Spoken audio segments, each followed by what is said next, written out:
চতুর্থ শ্রেণীর 97 পৃষ্ঠার সমহর বিশিষ্ট ভগ্নাংশে রূপান্তর করব। আমরা এখানে অনেকগুলো অঙ্ক আছে, সেখান থেকে একটি অঙ্কের সমাধান করব।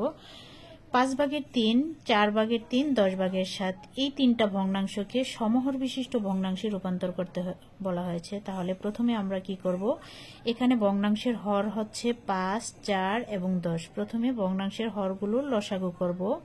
5, 4, 10। 2 দিয়ে ভাগ দিব, 2 দিয়ে 5কে ভাগ যায় না, 5 অপরিবর্তিত রাখবো। 2 দিয়ে 4কে ভাগ করলে 2 দুগুণে 4, 5 দুগুণে 10। এবার আবার 5 দিয়ে ভাগ যায়, 5 একে 5, 2 এর 2, 5 একে 5। তাহলে ভগ্নাংশের হর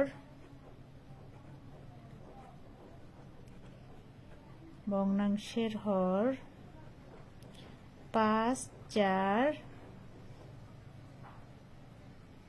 এবং 10-এর লসাগু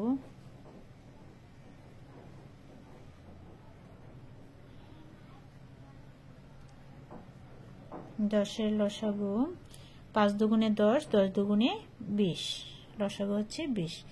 এখন আমরা এই লসাগুটা লিখব 20 ভাগ এই প্রথম ভগ্নাংশের হরটা লিখব। প্রথম ভগ্নাংশের হর হচ্ছে 5, লিখলাম 5। এখন 5 দিয়ে 20কে ভাগ করব, 4 5 20। এখন একটা কমা দিয়ে এই প্রথম ভগ্নাংশটাকে লিখব 5/3। এখন যে রেজাল্টটা পেলাম আমরা, এই রেজাল্টটা দিয়ে লব এবং হর উভয়টাকে আমরা গুণ করে দেব। 4 দিয়ে উপরেও গুণ করব, নিচেও গুণ করব। তাহলে হলো 3 4 12, নিচে হচ্ছে 4 5 20। এখন আবার লসাগুটা লিখব 20 ভাগ, এবার আমরা দ্বিতীয় ভগ্নাংশের হরটা লিখব। দ্বিতীয় ভগ্নাংশের হর হচ্ছে 4, লিখলাম 4। 4 দিয়ে 20কে ভাগ করব, 4 5 20।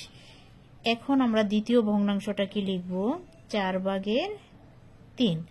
আর এটার রেজাল্ট পেয়েছি আমরা 5। 5 দিয়ে এখন হর এবং লব উভয়টাকেই গুণ করব। 5 দিয়ে উপরে গুণ করব, নিচেও গুণ করব। তাহলে 3 5 15, 4 5 20। এবার আবার লসাগুটা লিখব, লিখে এবার তৃতীয় ভগ্নাংশটার হর দিয়ে ভাগ করব। তৃতীয় ভগ্নাংশটার হর হচ্ছে 10, 10 দিয়ে ভাগ করব। 10 দিয়ে যদি 20কে ভাগ করি, 10 দুগুণে 20। এবার তৃতীয় ভগ্নাংশটাকে আমরা লিখব 10/7। এখন এই রেজাল্টটা দিয়ে উপরে এবং নিচে গুণ করে দিব 2 দিয়ে। তাহলে উপরে গুণ করলে হয় 7 দুগুণে 14, 10 দুগুণে 20। আমাদের বলা হয়েছিল যে সমহর বিশিষ্ট ভগ্নাংশে রূপান্তর করতে বলা হয়েছে। এখন আমরা প্রতিটা ভগ্নাংশের হর কিন্তু একই পেয়েছি। এই প্রথম ভগ্নাংশটার হরও পেয়েছি 20, দ্বিতীয় ভগ্নাংশের হর 20, আর তৃতীয় ভগ্নাংশের হর 20। অর্থাৎ আমাদের ভগ্নাংশগুলো সমহর বিশিষ্ট ভগ্নাংশে রূপান্তর হয়েছে। তাহলে আমরা লিখতে পারি নির্ণেয় সমহর বিশিষ্ট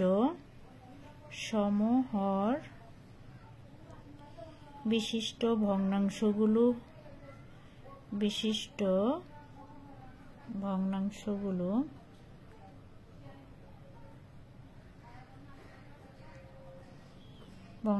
কি কি পেলাম আমরা? 20/12, 20/12, কমা দিয়ে লিখব 20/15, 20/14। এইভাবেই আমরা এই পৃষ্ঠার সবগুলো অঙ্ক একই নিয়মে করতে পারি।